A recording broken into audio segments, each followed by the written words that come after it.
All right students, जैसा कि हम लोग कॉन्सेप्ट समझ चुके हैं जनरल एनेस्थीसिया में कि मैक वैल्यू क्या होती है, ब्लड गैस पार्टीशन कोफिशिएंट क्या होता है, ऑल गैस पार्टीशन कोफिशिएंट क्या होता है, और बेसिकली क्लासिफिकेशन हम देख चुके हैं, डेफिनेशन देख चुके हैं, स्टेजेस ऑफ जनरल एनेस्थीसिया। तो हम देखते हैं mechanism of general anaesthesia. Examination में AKTU के जो थ्योरी एग्जामिनेशन में क्वेश्चन आने वाला है वो बेसिकली मोस्ट प्रोबेबली कई बार आपको जनरल एनेस्थीसिया में आपका नाइट्रस ऑक्साइड या कीटामाइन का मैकेनिज्म ऑफ एक्शन आपसे पूछ सकता है। तो हम मैकेनिज्म ऑफ एक्शन में इनिशियली बात करते हैं। देखिए, जो mechanism of action of general anaesthesia है वो प्रेसाइजली बहुत एक्यूरेटली आपको किसी भी पॉइंटेड विद मॉलिकुलर मैकेनिज्म इस तरीके से मिलने वाला नहीं है। तो वो एक है कि precisely not known the principal locus of position of unconsciousness. Basically मान के चला जाता है कि जनरल एनेस्थीसिया से जो अनकॉन्शियसनेस होता है इंडिविजुअल में, पेशेंट में, वो बेसिकली थैलमस या रेटिकुलर एक्टिवेटिंग सिस्टम के ऊपर जनरल एनेस्थीसिया के इफेक्ट से होता है। जबकि जो मेमोरी लॉस की बात होती है वो हम सेरेब्रल कॉर्टेक्स या हिप्पोकैम्पस से जोड़ के देखते हैं।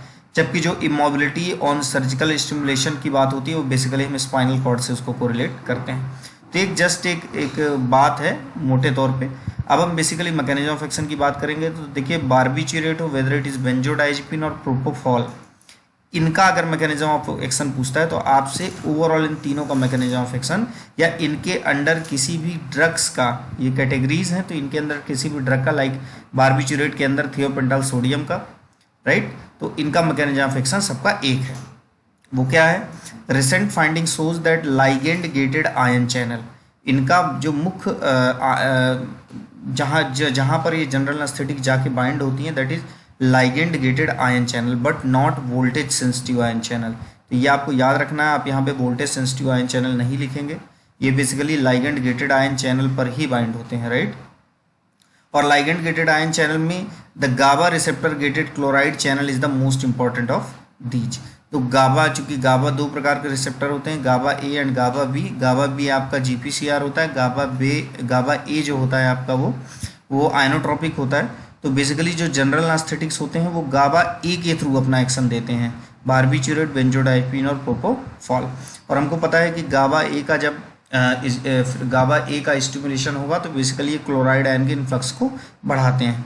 और जब क्लोराइड आयन का इन्फ्लक्स बढ़ेगा तो कहीं ना कहीं हाइपर पोलराइजेशन बढ़ेगा, जो कि इनहिबिट करेगा a shunting inhibition, in turn inhibit action potential generation, जो कि एक्शन पोटेंशियल जनरेशन को इनहिबिट करेंगे और जो है सेंसरी लॉस को प्रमोट करेंगे, राइट।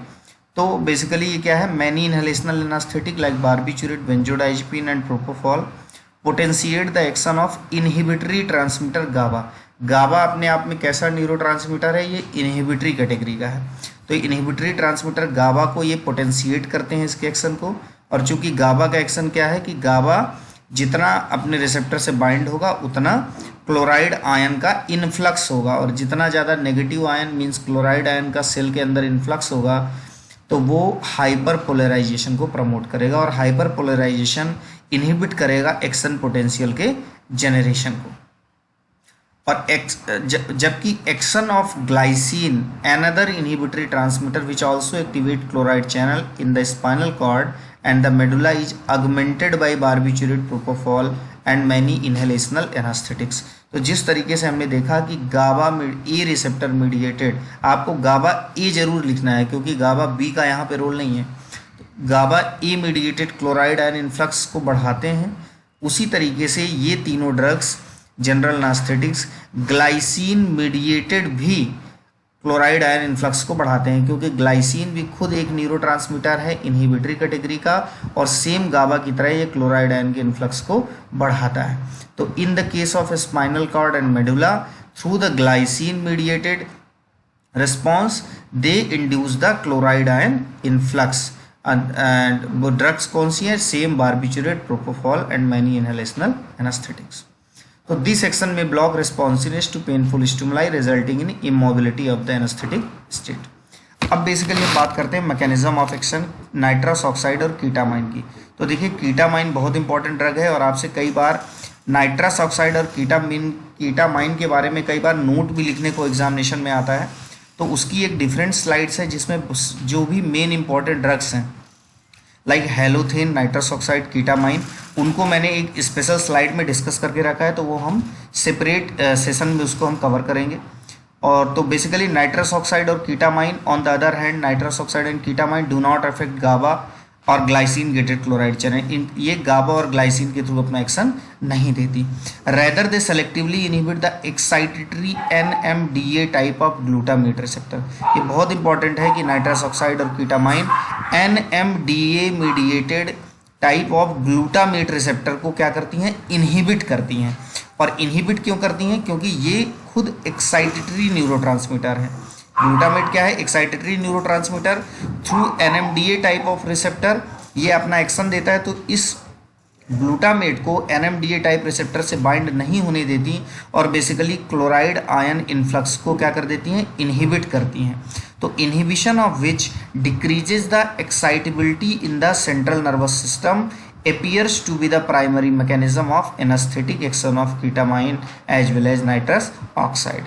मीन्स नाइट्रस ऑक्साइड और कीटामाइन ग्लूटामेट न्यूरोट्रांसमीटर जो कि एक्साइटेटरी न्यूरोट्रांसमीटर है उसको अपने रिसेप्टर से बाइंड नहीं होने देती, जिसकी वजह से क्लोराइड आयन का इन्फ्लक्स नहीं होता और जिसकी वजह से एक्साइटेबिलिटी डिक्रीज होती है in the central nervous system, और जो कि प्राइमरी एनास्थेटिक मैकेनिज्म है नाइट्रस ऑक्साइड और कीटामाइन की।